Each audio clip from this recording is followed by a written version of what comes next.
So this deck looks at heuristics and a little bit more on biases, but heuristics are mental shortcuts that you take, simple rules that you apply to decision making. Let's face it, guys.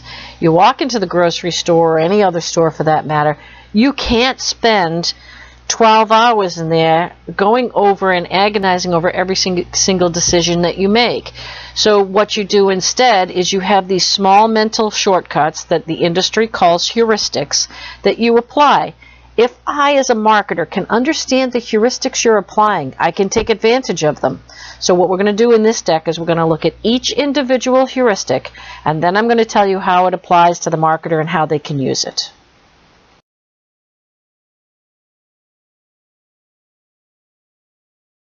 So when we talked about mood, we talked about this. This is an affect heuristic. The mood you're in will affect how you buy and the decisions that you make. If you're in a good mood, you'll have a good approach when you're in the store. If you have a bad mood, you'll necessarily have a bad mood. That doesn't mean you may not buy. You will still buy, but you may be unhappy with your purchase. You may be miserable through the whole experience and have a bad feel for that store or that company when you're finished. So marketers want to get you in the mood. They want to get you to be happy when you go and you buy their products. And they can use humor, incentives, good news. They can set the mood, right? They can try to get you to come to the store at a time when they know most people feel pretty happy. You know, at the holidays, some people love the holidays, some people hate the holidays. So you can use it. For people who love the holidays and love to shop, you can say, well, you know, you can come to our store. We're going to give you 20% off in store only. And for people who prefer not to go to the store because they don't like that whole experience, they can say, we know you hate to shop. So we're going to take the challenge out of that. We're going to give you an incentive to buy online. They can help set the mood or the affect, and we know that the affect will affect how you buy. It will be a mental shortcut. If you're in a good mood, you may spend longer in the store. If you're in a bad mood, you may be shorter in the store. That is one of the little simple rules that we use. A fast and frugal mental shortcut is one that I think a lot of us do apply. And what this basically states is that many of us go in the store and we're just looking to get out fast, or we're looking to be frugal. So if you're looking to get out fast, you're going to buy the same brands, the same products that you always buy because you have confidence in those brands and those products, and it's just an easy way to make the decision, right? Simple rule. You only buy Skippy peanut butter, then you walk in, you don't look at any of the other brands, you don't care what the price is, you don't care that they've got a deal going on this lower end product. You're just going to buy the one that you feel comfortable with and you buy all the time. That, by the way, is what brands strive for. The second part of this, however, is the opposite. It's the person who walks in and they don't look at the brands. All they're interested in is which one of these peanut butters is the cheapest on the shelf. And that's the one they'll buy. They have no loyalty to brands because the mental shortcut that they're applying is the frugal one. I don't care. They're all the same. I'm just going to buy the one that is the least expensive. Now, it could be that peanut butter is not very important in your life, and so it's easy to apply this particular heuristic when you're in. And it could be that peanut butter is very important in your life, and so you do go with the brand that you feel most confident and comfortable with. This is where brands seek to get. There's some research that was done on this fast and frugal heuristic, and what they did is they took peanut butter, which is why I'm using that as an example, and 75% of people picked the brand name over the jar that had no recognizable brand regardless of price. So most people chose to go in the fast approach. Then they took that exact same experience and they switched the labels. They put the high-end peanut butter's label over on the frugal piece and the frugal person's on the high end. And they switched the brands, they switched the labels, and still 73% of the time people chose the brand name after tasting it. This was a taste test, and they picked it over the generic peanut butter. So even though they really can't tell the difference in taste, they don't really see a difference in taste when they're doing this blind taste test, they still apply that fast heuristic when they walk in the door of the store. This is a big one and a very important one. Brands like to get established. so that they can be part of the first part, the fast part, and get you to think that their brand has something really special that they're offering you. I like to call this availability heuristic the assumption heuristic. Here we make assumptions all the time. Think back to our little experiment that we did in class with the breakfast foods, right? Everybody made an assumption that the powdered donut was just the worst as far as sugar was concerned, and that the yogurt was really good and healthy for you. And yet, when we look at the sugar counts of these two, they're not even remotely close, right? One's 26 and one's 14. But we make an assumption. We make assumptions about products all the time. And, the example that's given in the book, for example, is that we assume a person who's sitting in the back of a police car is guilty of something. They may not be. They could be just be somebody who's being driven home, or they could be back there because they're part of some group. You have no idea why they're in the back of a police car, but you automatically make an assumption. We jump to conclusions, right? We jump to conclusions, and we do this all the time. And by the way, we do it when we buy, right? If you have a successful brand, you need to make sure that those assumptions come into play every time somebody you need to reinforce them in your marketing. So if you have a successful brand and people are jumping to a conclusion when it comes to your product, you need to reinforce that and make sure people see it. This is called the availability heuristic, where we jump to conclusions and we just go with our assumptions. I like this one. It's called the representative heuristic. That's where we start to project into the future what this product is going to do for us.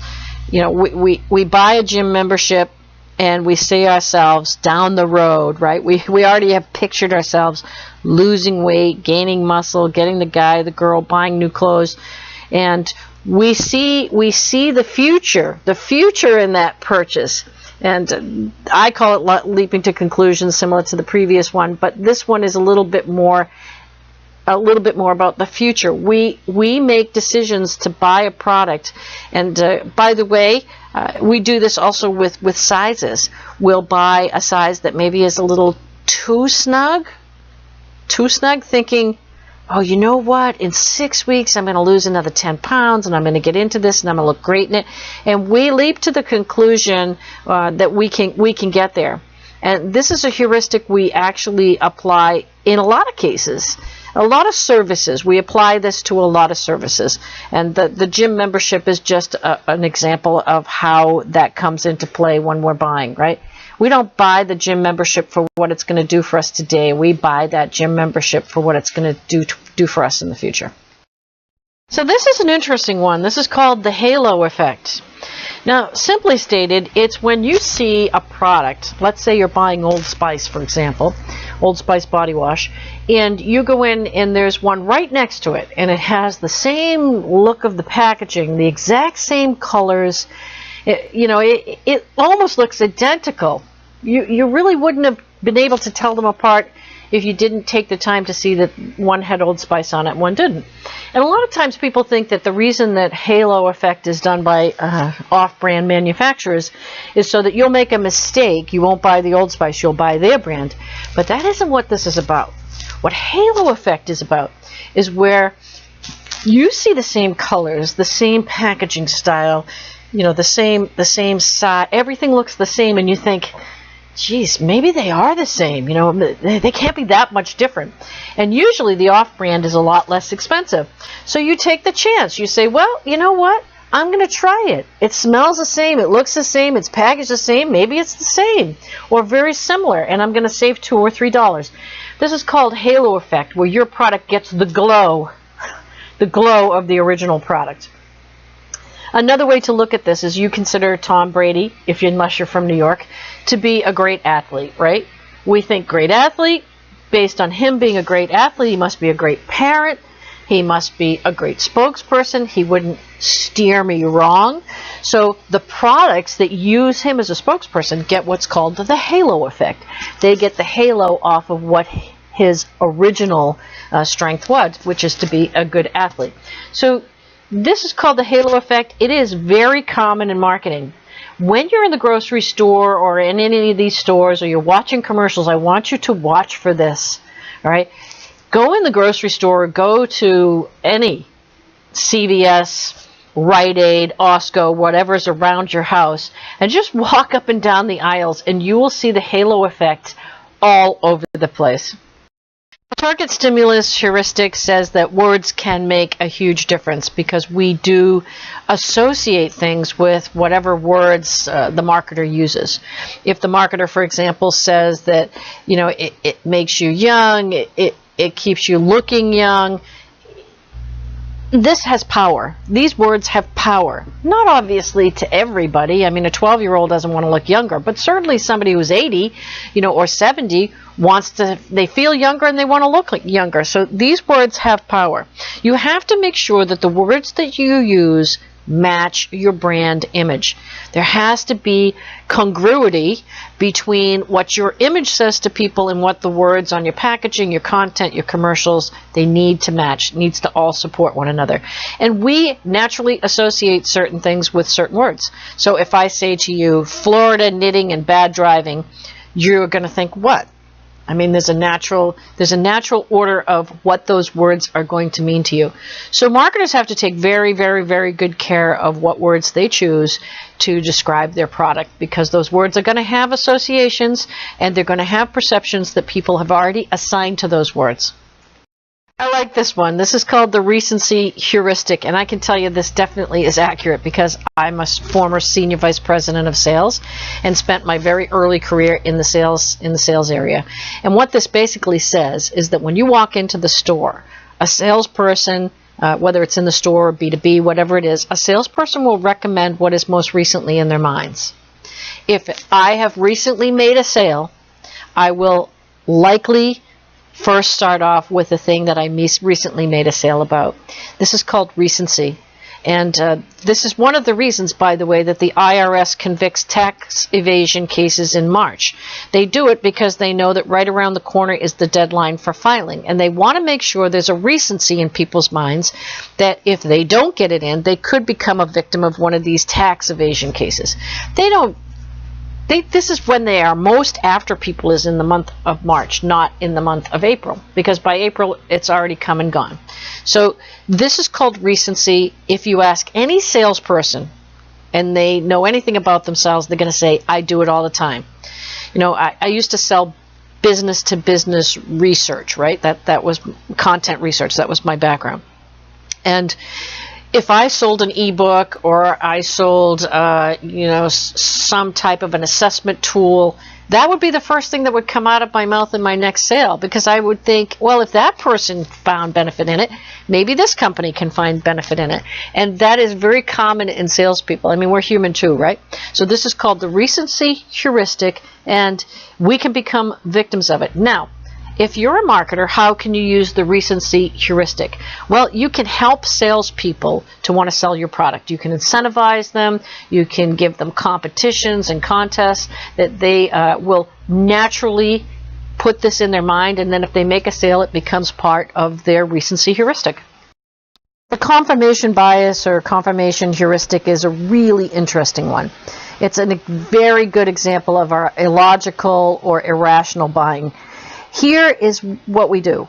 We go in and we try to find information that supports the decision, decision to buy something, or the choice that we plan to make, or the belief that we have about a product.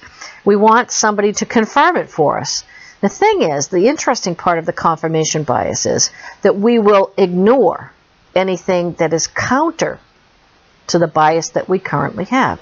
So let's say, for example, that you're planning to go in and you buy a car, and you think in your mind that the car is going to be good for you, it's good on gas, it's good with the family, and you start going online, you start looking at things, and they don't necessarily confirm everything that you have to say. So you place in the search bar specific information that will bring you back things that will confirm what you have to say. Once you've read something that confirms what you already want to do anyway, you will just ignore everything else. It's a pretty interesting one. Marketers have to be aware of what your confirmation bias is so that they can refute things that are on the internet that might not necessarily agree with you. But we will absolutely disregard things that go against what we want to do in the first place. And our last heuristic is a really important one. It's anchoring and adjustment. The first information that we find is the most memorable and the one that we'll draw upon the most. So it's really critical for marketers to make sure the first information that comes to us is something that is in support of their product and not something that isn't in support of their product. And adjustment is when the salesperson sets a low ball price or establishes an MSRP, manufacturer's suggested retail price, that's really high, because once they do that, that becomes our anchor. This is similar to framing, right? This is our anchor. And we can't unthink it. So if, for example, somebody says to me, that car is $35,693, that, in my mind, becomes the cost of the car. If the salesperson comes back and says, but today I'm going to offer it to you for $26,000, I naturally think I'm getting a good deal because I'm anchored back at that $35,000. If, on the other hand, tries to move the pricing up, we'll compare everything based on that lowball price. So if somebody comes to us and says that car is $16,000, you're not going to get me to pay $26,000 because the anchor is already set way back at 16. So anchoring is a really important issue when it comes to how we buy, and marketers have to be very careful to make sure that the anchor is high, high, and then moves us down so we feel we're getting a good deal instead of the opposite.